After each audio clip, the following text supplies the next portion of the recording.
I was standing in the kitchen, holding Robert's phone in my hand, heart racing, fingers trembling. I had never been the kind of woman to snoop, but something had felt wrong for weeks. He had become more distant, more irritable, and the late nights were becoming a habit. I opened his messages, half expecting to find nothing. Instead I found a picture. A woman I had never seen before, smiling beside him, 2 children laughing in the background. The message below read, "We miss you, Daddy. When are you coming home?" I could not breathe. My chest tightened, my vision blurred, and all I could hear was the blood rushing in my ears. I stared at the photo, then at the name saved in his contacts. Jen, work. But this was not work. This was something else. My knees gave out, and I slid down the kitchen wall, the phone still clutched in my hand. For years, I had been made to feel like I was the problem. He had controlled every part of my life, from the money I spent to the friends I kept. I had questioned my worth so many times, wondering if I was too sensitive, too needy. But now, faced with this undeniable truth, a new question surfaced, louder than the rest. Who had I really been married to all these years?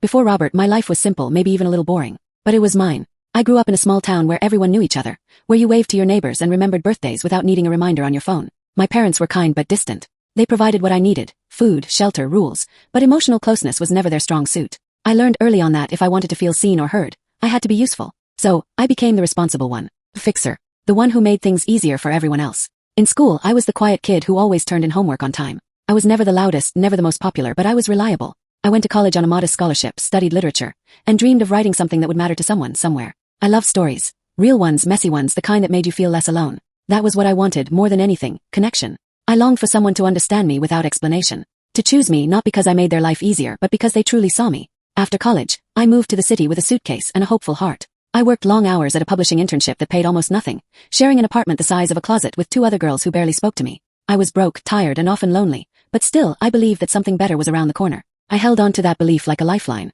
That was when I met Robert. He was nothing like the boys I had known back home. He was confident, successful, and attentive. He made me feel like I was the only person in the room. The first time we talked, it was at a friend's birthday party. I had almost not gone. I was exhausted from work and did not know many people there, but something told me I needed to get out. I remember standing by the snack table, pretending to text someone when he approached me. He asked my name, and when I told him, he smiled like he already knew me. Sounds ridiculous now, but in that moment, I felt like fate had tapped me on the shoulder. He listened. Really listened. He asked about my job, my favorite books, what I missed most about home. He made jokes that were just the right amount of teasing, and he looked me in the eye when he spoke. It felt like being noticed for the first time in a very long time. He said he liked how thoughtful I was, how I seemed grounded, unlike the people he usually met in the city. I remember thinking, finally, someone sees me. We started dating quickly. He would send flowers to my office, surprise me with dinner reservations, and text good morning before I even opened my eyes. Felt like a dream.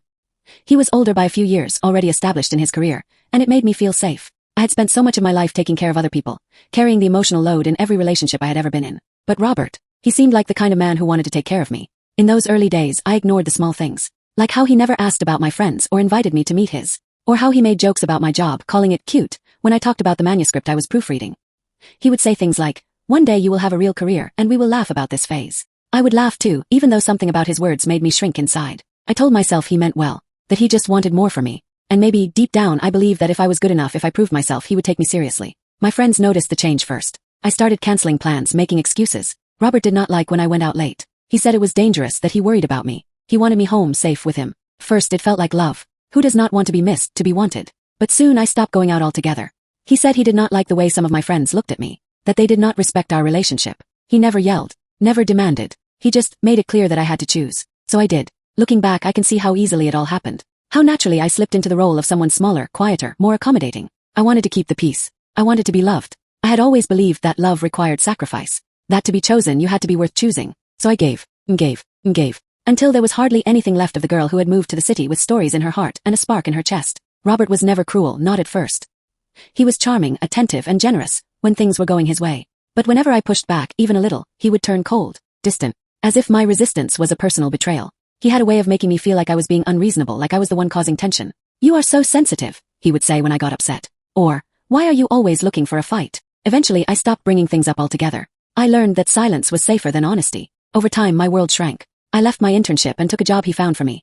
Something with better pay, better hours. He said it was a smarter choice. That we needed stability. I stopped writing. I stopped calling my parents as often. I stopped dreaming. But I told myself I was lucky. That I had found someone who loved me, who wanted to build a life with me. I clung to the good days, the rare moments when he held me close and whispered promises about the future. House, family, better life. I believed him. I wanted to believe him.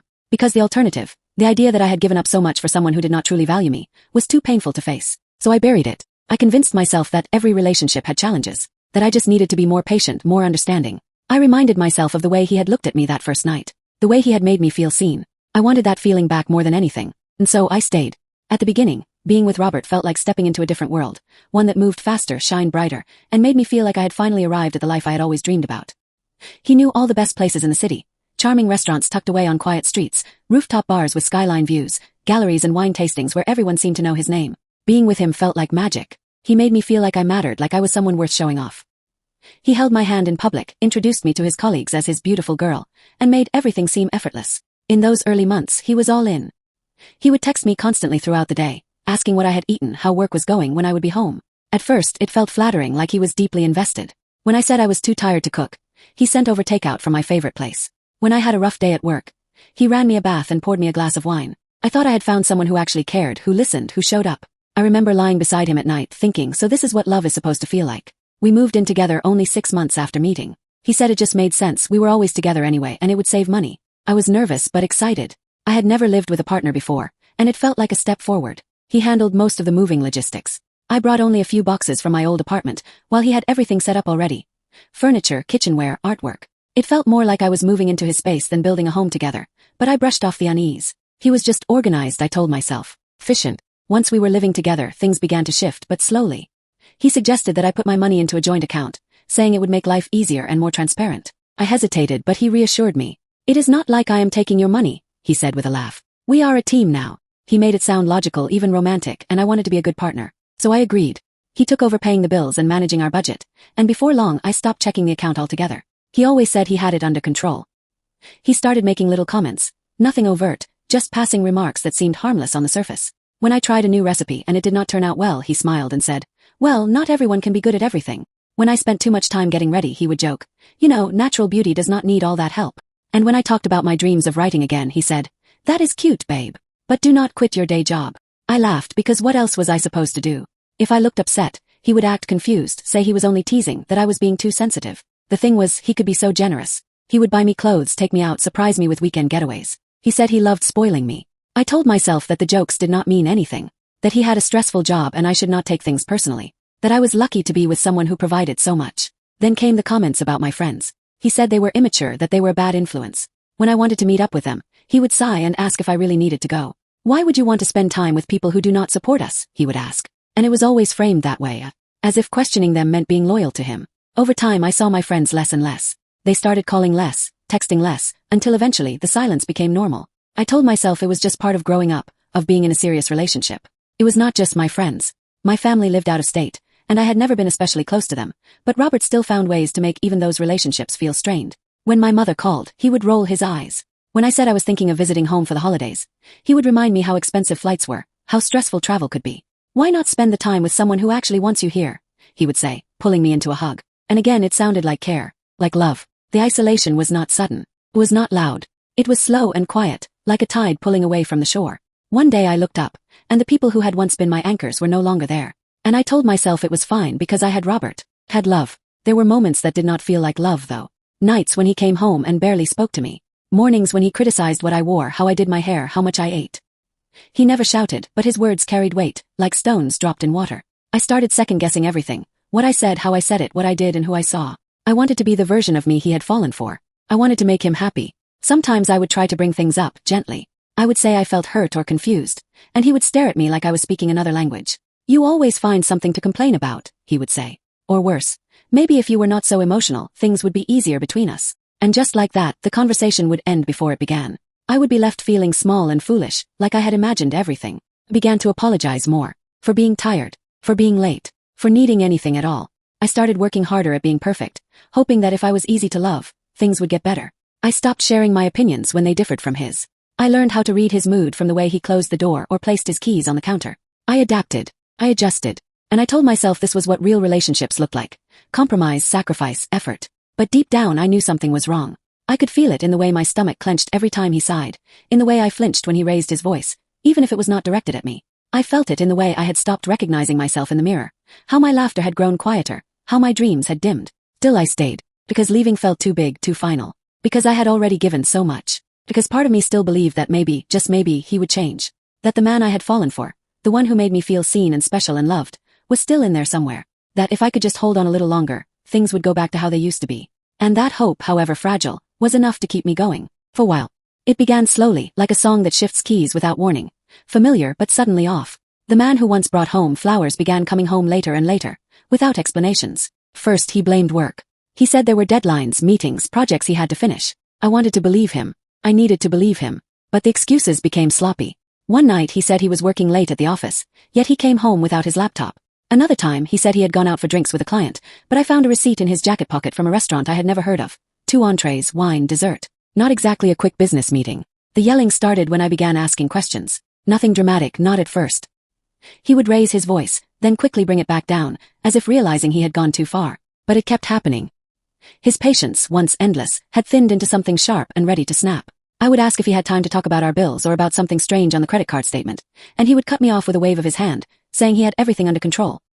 He would accuse me of not trusting him, of being ungrateful for everything he did. The guilt would settle over me like fog, heavy and suffocating. By then, I no longer had access to our bank accounts. He said it was easier for him to manage it all since he was better with money. I believed him for a while, but the numbers stopped adding up. There were more arguments, more moments when his temper flared so quickly it scared me. One night he shouted so loudly the neighbors called to check if I was all right. He laughed it off afterward, told me I had overreacted, said I was too sensitive. He always made it seem like I was the one unraveling. I stopped asking questions. I stopped looking through statements. But the worry never left me. I began to feel like a guest in my own home, careful with my words, my movements, my silence. The apartment grew quieter. My voice did too. One night I could not sleep. I had this gnawing feeling in my chest, something I could not explain. I waited until he was asleep and got up quietly. His briefcase was left open by the door. I do not even remember deciding to go through it. My hands moved before my mind caught up. Inside were receipts from hotels I had never visited. A printout of a plane ticket with his name on it. He had never mentioned a trip. And then there was an envelope. It was thick, sealed with a metal clasp like something out of a spy movie. I took it to the bathroom and locked the door. Inside were photos, dozens of them. Him, smiling, holding a little girl in his arms. A woman beside him, laughing. A boy standing in front of a birthday cake with Robert helping him cut it. There were handwritten notes, drawings signed, to Daddy. A printed itinerary for a family trip. And emails, messages between him and the woman, affectionate and familiar. They talked about their children, about school meetings, about how much they missed each other. My body went cold. My hands shook so violently I could barely hold the pages. My breath came in short, desperate bursts. I felt the room tilting, spinning, like the floor had been ripped out from under me. This was not a fling. This was not a one-time mistake. This was a life. A life he had been living alongside mine.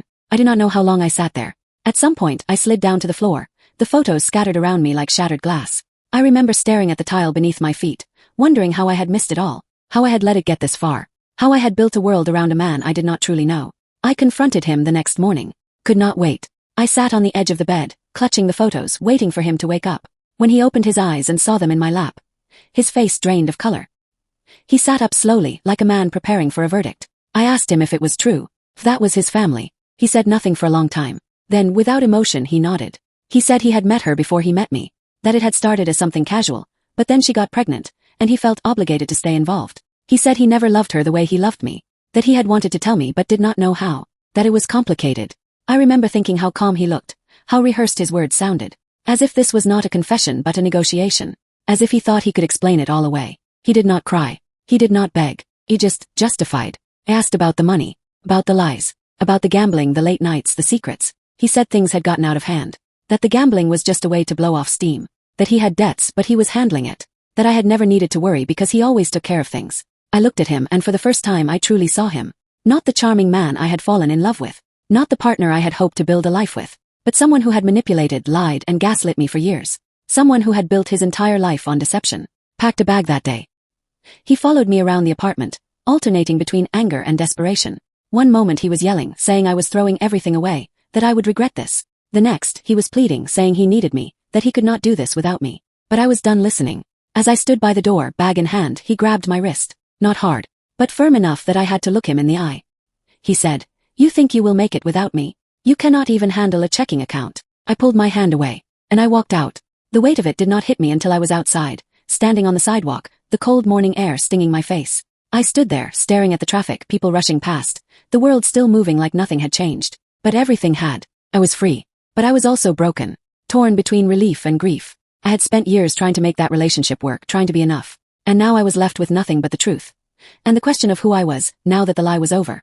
Leaving Robert was not something I did in a single moment, even though it might have looked that way from the outside. The truth was, it took months of careful thought, quiet planning, and swallowing fear until it stopped paralyzing me. After I discovered the photos and emails, after I confronted him and heard the cold, calculated way he explained it all, I knew I had to go. But knowing and doing are not the same thing. I had no money, no access to our accounts, and nowhere immediate to turn.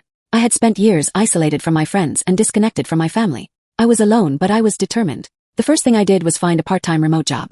I told Robert it was freelance writing for a friend of a friend, something small to keep me busy, not worth discussing in detail. He barely paid attention. He never saw me as someone who could pose a threat, not even financially. That worked in my favor. I opened a separate bank account in secret. I set it up to direct deposit the small earnings from the job. Every dollar felt like a breath of fresh air, like a step closer to the door. Began selling things. Jewelry I never wore. Old electronics hidden in drawers. Even books and clothes, anything I could let go of without drawing attention. I would walk to the post office during the day while he was at work, shipping items to people I met online. Every little bit went into that hidden account. Slowly, the numbers grew. Not fast, not by any stretch, but steadily enough that I began to see a way out. I reconnected with an old friend, someone I had not spoken to in years. I told her bits of the truth, just enough for her to understand I needed help. She offered me her spare room. I did not cry on the phone, but after we hung up, I sat in the bathroom and let everything fall apart. It was the first time in a long time I cried because I felt seen, not broken. There was still kindness in the world. I had just forgotten how to reach for it. I planned for a Thursday. I picked that day because it was usually his longest day at work, and he rarely came home before 8. I knew I would have a window. I packed a single suitcase and hid it under the bed behind old boxes. I placed the documents I had collected, bank statements, photos, the copy of the email thread, into a folder and tucked it into the lining of my coat. I turned off the location sharing on my phone and used a friend's computer to log out of all shared accounts. I made lists. I rehearsed. I walked through the apartment silently, imagining how I would leave each room. That morning, my hands trembled as I made coffee. Robert kissed my forehead like it was any other day, like we were still some version of a couple. I smiled back, but it felt foreign on my face. He left without suspicion, and I stood at the door after it closed, listening to the silence. The hours that followed were a blur. I moved quickly, methodically, not allowing myself to think too deeply. I packed only what I needed: clothes, toiletries, my laptop, the most important papers. I left behind gifts he had given me, things that had once felt special. I no longer wanted anything that reminded me of him. I deleted all shared passwords. I left a note, not for him but for myself. A reminder taped to the inside of my coat that said, "You are not crazy. You are not weak. You are not his." My friend pulled up at 4 in the afternoon. I locked the door behind me, dropped the keys through the mail slot, and walked away without looking back. I thought I would feel something dramatic, relief maybe, or grief. But mostly I felt numb. Like I had been holding my breath for so long I no longer knew how to exhale. When Robert realized I was gone, it did not take him long to reach out. First it was a series of messages, confused, pretending to be worried, asking if something had happened. Then came the anger. He accused me of abandoning him, of being unstable, of ruining everything. He told me no one would ever love me like he had. That I would regret this. That I would come crawling back. I blocked his number. Then he emailed. He threatened to expose me, said he would tell everyone I was mentally unwell, that I had stolen from him. He said he would take legal action, that I had no right to the things I left with. I saved every message. I showed them to my friend, who reminded me that his threats were only as powerful as I let them be. I kept the documents I had just in case. I made an appointment with a lawyer and explained everything. Still, the fear lingered. I checked the locks on the door 3 times each night. I jumped at the sound of a car pulling up outside. I avoided public places where I thought he might appear. Every shadow felt like a warning. Every unknown number made my stomach twist. But there were other feelings too. The first morning I woke up in that spare room, sunlight pouring through unfamiliar curtains. I felt something new, something I had not felt in years. Possibility. The bed creaked differently. The air smelled like lavender instead of his cologne. No one was watching me. No one was waiting to correct my tone or question my choices. I stretched my legs under the blanket and realized I could stay in bed as long as I wanted. It was not easy. Freedom never is. I cried at night not because I missed him, but because I missed who I had been before him. I missed the version of myself who believed in love, who believed she was worthy of being loved without pain. I grieved the years I had lost, the friendships I had let fade, the woman I had worked so hard to become who had disappeared into silence. But slowly I began to come back to myself. I cooked meals that I wanted to eat. I started journaling again. I took walks with no destination. I called my sister and told her everything. She cried with me and told me to come visit. I said I would. There were setbacks, days when the weight of it all felt too heavy, when his voice echoed in my mind, planting doubt, when I wondered if I had done the right thing. But even on the worst days I knew this. Freedom, even with fear, was better than living in a gilded cage. It saved myself. Not all at once. Not dramatically. But in small, steady acts of courage. In silence and in shadows. I had built a bridge out of lies and walked across it alone. And on the other side, even though I was scared, I was finally free. The first weeks after I left felt like walking through fog. Everything was unfamiliar. I no longer had a routine, no structure to hold on to. I would wake up in the middle of the night disoriented, reaching for a man who was not there, in a bed that was not mine. My body was still operating on old programming, waiting for footsteps in the hallway, listening for doors opening, bracing for the shift in energy that always came before a fight. But there were no footsteps, no slammed doors, just silence. At first, the silence was terrifying. It made everything louder inside my head. I questioned everything I had done, every choice that had led me here. I wondered if I had imagined the worst parts of him, if maybe I had exaggerated the abuse. Maybe I had been too sensitive, too impulsive. That is what Robert always told me, that I made problems bigger than they were, that I liked to play the victim. But then I would remember the way my stomach used to knot every time I heard his key in the lock, the way I used to rehearse my tone before I spoke, the way I had flinched when he raised his voice, even if he did not hit me. I remembered the photos, the lies, the second family, and I would breathe through it. I would remind myself that leaving was not a mistake. It was survival. I started therapy 2 weeks after I left. It took everything in me to walk through that door, to sit down in a stranger's office and say out loud what I had lived through. I cried through most of the first session. I did not even realize how much I needed to be heard until I had someone listening without judgment, someone who did not try to excuse his behavior or question my choices. My therapist told me I had experienced emotional abuse, and hearing those words changed something inside me, gave shape to the pain. It gave me permission to stop blaming myself. I also started writing again. At first, just in a journal, spilling out everything I had kept buried for years. I wrote about the nights I spent crying in the bathroom. I wrote about the way he used silence as a weapon, about the time he made fun of me for gaining weight, about the way he controlled what I wore and how I spoke. I wrote about the loneliness of loving someone who only loved themselves. And slowly, writing became a ritual, a way to pull the poison out one word at a time. Rebuilding a life from scratch is not glamorous. There were days when I sat on the floor of my friend's spare room surrounded by unpacked boxes, wondering who I even was without him. I applied for jobs with shaking hands, went to interviews with a smile that did not quite reach my eyes. I took a part-time role at a local bookstore, which barely paid the bills, but it gave me structure. And something about being surrounded by stories, by other people's words, by different lives, made me feel less alone. I reconnected with people I had lost touch with. Some welcomed me back without question. Others were more hesitant. I could not blame them. I had disappeared for years, choosing isolation over honesty. I had cancelled plans, ignored messages, always with some excuse. But little by little, I began to build bridges. I apologized when I needed to. I listened more than I spoke. And some of those friendships, surprisingly, survived the distance. One friend sent me a care package filled with small comforts. Candles, chocolate, a handwritten letter that said, "You are brave, even when you do not feel it." I kept that letter by my bed. Robert did not go quietly. The messages kept coming. At first, he pretended to care, asking if I was safe, if I needed anything. Then came the guilt trips.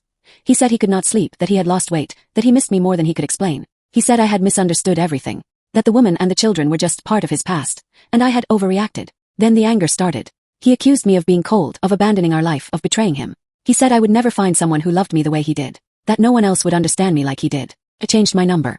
I blocked him on everything. I reported his emails when they crossed the line. But some part of me still flinched every time a new number called or an unknown message popped up. My therapist said it was trauma conditioning, that I had been trained to anticipate pain, to expect chaos, and that it would take time to unlearn that fear. I started practicing saying no. Small things at first. No to phone calls when I needed rest. No to favors I did not have the energy for. But those small no's turned into bigger boundaries. I stopped explaining myself when I said no. I stopped apologizing for needing space. I began to listen to my body. I realized how often I had ignored it before. Ignoring the headaches, the exhaustion, the tightness in my chest. Now I paid attention. I moved slowly. I let myself sleep. I fed myself with care. I found joy in strange places. I took long walks in neighborhoods I had never explored. I bought myself fresh flowers for the first time in years. I danced in my room when no one was watching. I read books without feeling guilty for taking time to myself. I started painting again, even though I had never been good at it. It was not about being good. It was about feeling something other than fear. There were still bad days. There were still nights when I woke up crying, dreams filled with his voice, his presence, his judgment. There were still moments when I doubted my strength. But the difference was, I no longer stayed in those moments. I no longer drowned in them. I let them pass through me like waves. And with each one that passed, I stood a little taller. One of the biggest victories came quietly. I ran into someone who had known both Robert and me back when we were together. They asked how he was doing, if we were still in touch. I smiled, calm and grounded, and said, "I left. It was not healthy, and I am doing much better now." I did not flinch. I did not justify. I just told the truth. I still carry scars. Emotional ones, mostly. Sometimes I catch myself waiting for criticism when I share an opinion. Sometimes I hear his voice in my head, questioning my choices, making me second-guess my instincts. But then I remind myself that voice is not mine. It is his. And I am learning to replace it with my own. Healing is not a straight line. It is messy and unpredictable and deeply personal. But it is also full of beauty. In the quiet mornings. In the laughter shared with friends. In the peace that comes from being alone without feeling lonely. I am not the same woman who fell for Robert. I am stronger now. Wiser. Softer in ways that matter, and harder in the ways that protect me. I am no longer searching for someone to save me. I know now that I saved myself. And that is a story I will never let him rewrite. It happened on a Sunday afternoon. Quiet, unremarkable, the kind of day that once would have passed in a haze. I was sitting in my small apartment, sunlight slipping in through half-open blinds, the scent of fresh coffee filling the room. There was music playing softly, a playlist I had created with songs that made me feel steady. I was halfway through folding laundry when my phone lit up. A name I had not seen in months. Robert. Not a new number. Not a burner email. His actual name. There was no message attached, just a missed call. And in that moment I realized something had changed. My heart did not race. My breath did not catch. I did not feel the tight panic rising in my chest. I simply stared at the screen, then let it fade to black. I did not call back. I did not wonder what he wanted. I did not need to know. For the first time in a long time he felt like a stranger. Like someone I used to know, someone I used to fear, someone who no longer had access to me. The woman who once would have crumbled at the sound of his voice was gone. It had taken time. Months of unraveling, of letting go, of remembering who I was before him. And even more than that, learning who I was after. 'Cause I was not the same. I had shed the version of myself that lived in his shadow, that made herself small to keep the peace, that tiptoed around moods and masked her pain with silence. I had outgrown her not because she was weak, but because she had carried me through something no one should have to survive. She was not broken, she was tired. And I finally let her rest. I began to notice the contrast more clearly as time went on. The way I stood straighter now, how I looked people in the eye when I spoke. I no longer apologized for taking up space. I no longer questioned whether I deserved kindness. When friends asked me how I was doing, I did not lie anymore. I did not downplay my joy or my struggles. I told the truth because I had nothing left to hide. I no longer walked into a room wondering if I was being judged. I walked in wondering what I could give to it, what energy I brought with me. I began to trust myself in ways that felt new. I followed my instincts, knowing they had been shaped in fire and refined through experience. I trusted my no. I trusted my yes. I listened when my body told me it was tired, and I listened when it told me it was ready to fight. I got promoted at work. It was a small bookstore, but I took on more hours, helped run the community events, started leading the monthly book club. People came in and asked for me by name. I became a person others could count on, not because I was overextending myself, but because I had finally learned how to give without bleeding. I started volunteering at a shelter once a week, working with women who had stories like mine. Some were still living in fear. Some were just beginning to see the cracks in their reality. Others had left and were learning to start over. I never gave advice. I just listened. I offered my presence, my story when it helped. And in those moments I felt the deepest kind of purpose. Because I knew what it meant to be heard, to be believed, to be told that healing is not only possible, it is yours to claim. Every so often I would catch myself thinking about him. Not with longing but with distance. Like a chapter one had read long ago.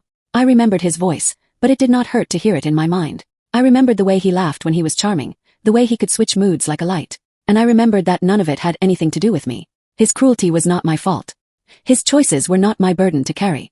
The final time I heard from him, he sent a message that was strangely quiet. No threats, no pleading, no apologies. Just a line that read, "I hope you are doing well." I stared at it for a while, and then I deleted it. Not because I was angry, not because I was scared, but because I had nothing left to say. Closure did not come with a confrontation. It did not come from hearing him say sorry. It came from within me, from the quiet decision to move forward without waiting for anyone to hand me peace. I had earned it myself. I had walked through darkness and found my own light. I no longer needed his voice to validate my pain. I no longer needed him to understand the damage he had done. I understood it. I lived it. I survived it. And now I was more than just someone who had survived. I was someone who had healed, who had grown, who had reclaimed every broken part of herself and stitched it into something stronger, softer, whole. I looked in the mirror one evening, catching my reflection without flinching. The woman staring back at me looked older, yes, but not in a way that felt worn down. In a way that felt earned. Her eyes held depth. Her smile reached the corners. She looked like someone who had walked through fire and come out golden. I whispered to myself then, not out of habit, but out of reverence, "Thank you for not giving up." And I meant it. Because this was not just a new chapter. It was a whole new book. Written in my voice. On my terms. With love that begins and ends with me.